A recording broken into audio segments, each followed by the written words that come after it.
Hello and welcome to the awesome TV show with Nikhil Taneja, and I'm your guest Nikhil Taneja. No wait, I mean host. No wait, I actually mean guest because I'm not a sentient robot. Wait, am I a sentient robot? Am I a host? Is this a real world or is this a dream? Am I in the real world or is this subcontinent world?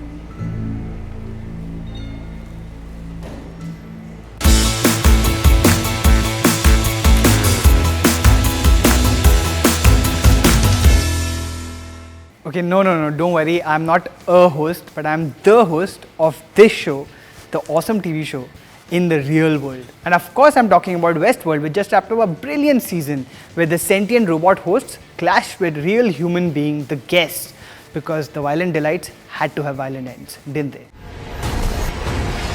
These violent delights have violent ends. And that's where I'm going to start the show today with a recap of Westworld. So spoiler alert, if you have not seen the show yet, I suggest you please go and see it. It's got repeats on Star World Premiere and the whole season's on Hotstar, so please go watch it right now. And if you have seen it, here's my recap. If Mr. Robot wasn't mind-bending enough, and if Black Mirror wasn't scary AF so far, here's a show, Jonathan Nolan and Lisa Joy's Westworld, which is both scary and mind-bending and ultimately comes down to the same thing all of these shows talk about. That instead of being worried about other beings, perhaps the thing that we should be worried about most is us. Perhaps we are the monsters. Not me, of course, Sujay, my producer. I'm a human being. I'm cool. Sujay is the monster. He's the monster. I can literally talk for hours about Westworld, but I'm going to try and keep this to 5 points. So here goes. At the heart of the show is a theory called the bicameral mind. That's a legit theory of human consciousness by a scientist called Julian Jaynes, who wrote in a book a few years ago that human consciousness is actually a recent phenomenon going back just to 3000 years. Before that, people used to have a bicameral mind, which is a mind that's literally divided into two parts, where one part, which people believe to be the voice of God telling them what to do, told the other part what to do. Consciousness actually began when people started realizing that the voice in our head is actually our own and only we are responsible for our actions rather than some other being. And that's the heart of the show as well. In the season finale, we see Dolores waking up to her own mind. We even see that in one scene spelled out where she's sitting opposite herself. Maeve also reached consciousness through a different journey, but the maze that everyone talks about in the show is actually about the host waking up to their own voice, which is reaching consciousness. Ultimately, outside of all the sci-fi and the math stuff, the show comes down to being a commentary about the way we live our lives. Like the sentient hosts, we just do things without really thinking. Our God could be anyone from a religious God to a political God. But true awakening happens when we listen to ourselves. So that's a lesson for you kids. Listen to yourself. Number 2, one badass takeaway. I loved how the heroes of the show were actually the heroines. Between Dolores, played by Yvonne Rachel Wood, who I have so loved in all her indie work, seriously check out Across the Universe if you haven't, and Thandie Newton, who plays Maeve, this show is serious about its feminism. And although the show depicts a certain kind of violence against women, what I think we realize at the end of the show, we learn that this series is probably an origin story about a story that's yet to begin in next season. This is a prequel to the real series, a world where all those who have suffered are going to get up and kick some ass. Hell yes, women. One question, did Dr. Ford kill himself or did he not? Of course, there are a lot of unanswered questions on the show. For example, what happened to Logan?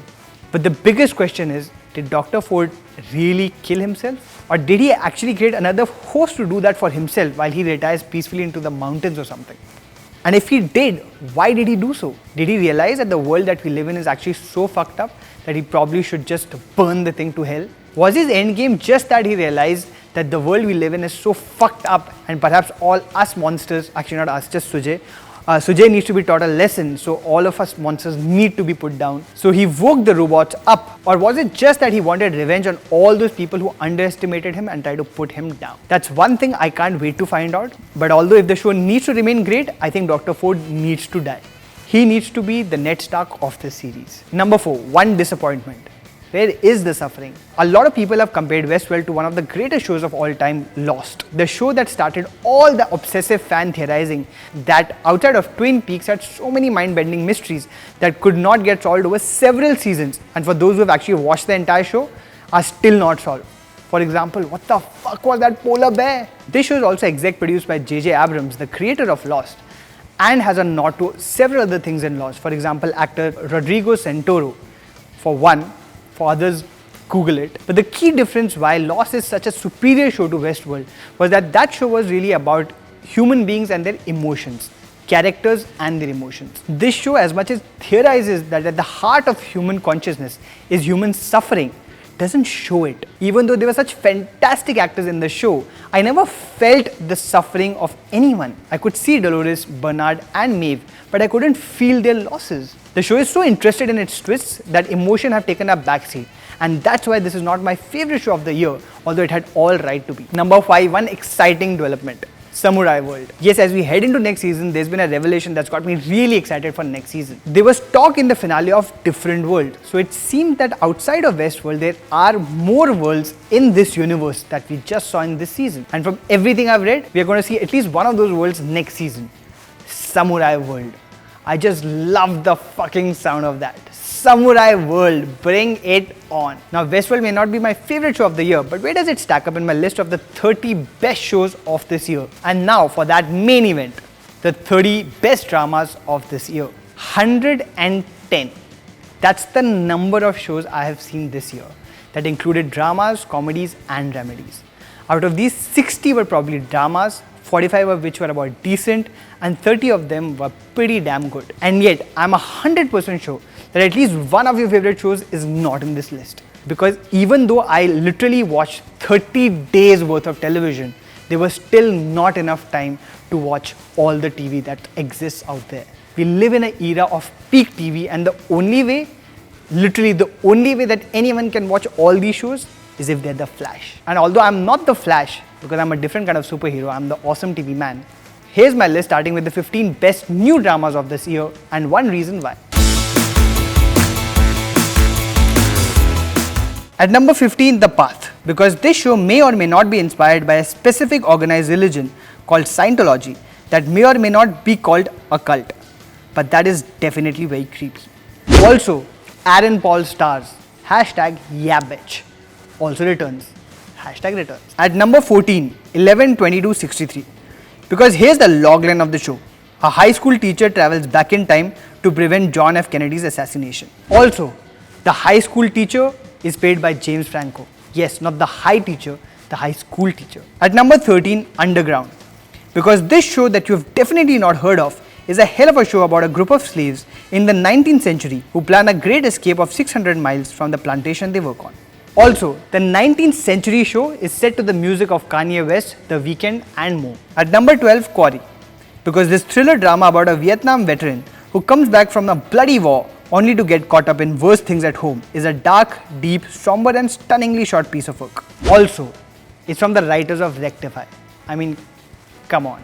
At number 11, Animal Kingdom, because this show about a crime family led by a hot grandmother, Ellen Barkin, has as much twisted crime as it does a twisted family. Also, this show is based on an Australian film of the same name starring Joel Edgerton, Guy Pearce and Ben Mendelsohn. At number 10, This Is Us, because if you take the emotion and heart in all the other 29 best dramas of this year, combine them and squeeze them in one show, you still won't come close to how beautifully sappy This Is Us is. You will laugh and you will cry. Also, ladies, Milo Ventimiglia's towel scene. That's all. At number 9, Preacher, because this is a deliciously bizarre black comedy about a preacher and a vampire who start looking for God after the preacher gets superpowers. Also, it's created by Seth Rogen and Evan Goldberg. Yes, the creators of Superbad. At number 8, The Crown, because we finally know who the actual real person is behind the reigning meme queen of England, the actual Queen of England. Also, John Lithgow is probably a better Winston Churchill than Winston Churchill. Probably.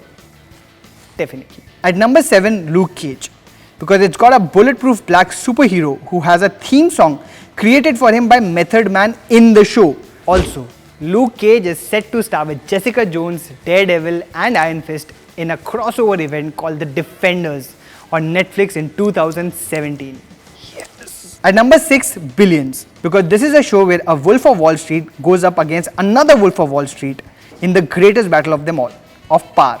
Also, Damian Lewis and Paul Giamatti star in this show. That's all you need to know. At number 5, Westworld, because this is peak TV at its very best. An ambitious show not just in scale but also in idea that will make you spend as much time reading up on it as you do watching it. Also, if you love the music of Westworld, guess who's behind it? Yes, Ramin Djawadi, the composer of Game of Thrones. At number 4, The Night Of, because where every show tries to solve a crime, this one is complex, dark and brilliant because it doesn't bother about the how or why, it's about the what happens next. Also, Riz Ahmed, the star of Night Of, is actually also a rapper who's rapped a lot about racial prejudices that he's seen. Check out Post 9/11 Blues by Riz MC. At number 3, American Crime Story, because there's no one who could have packed in so much commentary, so much critique, so much emotion and so much fantastic drama in a story than bona fide genius Ryan Murphy. Also, I'm just so happy that David Schwimmer is back. Ross is back. He was not out of work, he was on a break, okay? That's all I want to say. At number 2, American Crime, because as much as American Crime Story is one of the best shows of the year, American Crime is an even better show because of how stunningly it portrays the prejudices of the world we live in today. Also, John Ridley, the creator of this show, is next developing a series called Gorilla featuring Idris Elba and our very own Frida Pinto. And at number 1, Stranger Things, because 11, because Winona Ryder, because The Monster, because Upside Down, because Dustin. Also, if you somehow missed it, we actually did an exclusive Skype interview with David Harbour, who plays Chief Jim Hopper on this show. It's on episode 6 of the awesome TV show. Please do check it out. That's our best new shows list. Here's our best returning shows list and one word why they're awesome. At number 15, The Walking Dead, because character development, hell yeah. Yes, that's 4 words. I lied. What are you gonna do about it? At number 14, Suits, because Mike and Harvey, best friends forever. Yes, that's 5 words. I'm a badass. What are you gonna do about it? At number 13, Ray Donovan, because finale shootout. 1 word, mixing it up so you didn't see it coming. Ha! At number 12, Bosch, because LA Noir. Okay, sorry, I'll just stop now. Sorry. At number 11, House of Cards, because about time Claire. At number 10, Bates Motel, because creepy AF. At number 9, The Flash, because Flashpoint is on point. At number 8, Narcos, because farewell Pablo. At number 7, Better Call Saul, because I love you Mike. At number 6, Rectify, because so much feels. At number 5, Daredevil, because bloody hell Punisher. At number 4, Black Mirror, because hello future. Oh wait, hello present. At number 3, Mr. Robot, because twisted genius. At number 2, The Americans, because most underrated show ever. At number 1, Game of Thrones, because holy shit season finale. So that's my list. But before I end, here's a quick fun thing I want to do for which I need your help. It's the last episode of the year and everyone's giving away awards. So hey, why shouldn't we have awards of our own? And instead of having a completely biased awesome TV show awards where I'm the only jury, why don't we have a Viewers' Choice Awesome TV Awards where you guys get to vote too? See, I love you. I do. So here are the 5 awesome categories of the award. Write in your choices in the comments below. You can have more than 1 too. You have 1 week for this. At the end of the week, I'll collate and see who got what votes and declare the winners. Number 1, Awesome TV Show of the Year. Which was the most awesome TV show of the year for you guys in all categories? Drama, comedy, dramedies. Just please don't say Sasural Se Mar Ka. Please don't. Awesome TV Star of the Year. Who was the most awesome TV star of the year who you just could not stop thinking about the entire year? Awesome TV Character of the Year. Which character made you go, whoa, ye to bada awesome hai? Awesome TV Series Finale of the Year. Yes, this is an awesome TV specific category of the year. Which TV show had the best season finale of the year? Every show hinges on its finale and I just want to know which season finale blew your minds. Awesome TV Moment of the Year. Which moment or scene or twist stayed with you this year? Something that made you go, best show ever, or what the fuck? Give me your answers in the comments below and I'll see you one last time next year with the best foreign shows and the best comedies. Yes, Night Manager is included in that, so don't worry about it. If you like this list, subscribe to the Film Companion channel and share this video. If you do not like this list, then comment below and share this video. If you like lists in general, then watch other episodes and share this video. And if you're still wondering if I'm a guest or a host, then follow me on Taneja Main Hoon on Twitter and all the social media platforms, because Taneja Main Hoon, mark idhar hai. Share this list even then. Just keep sharing. Share, share, share. Sharing is caring. Do not stop sharing. Your friends deserve great TV too. Everyone deserves great TV. Don't be selfish. Share this, share this, share this, share this.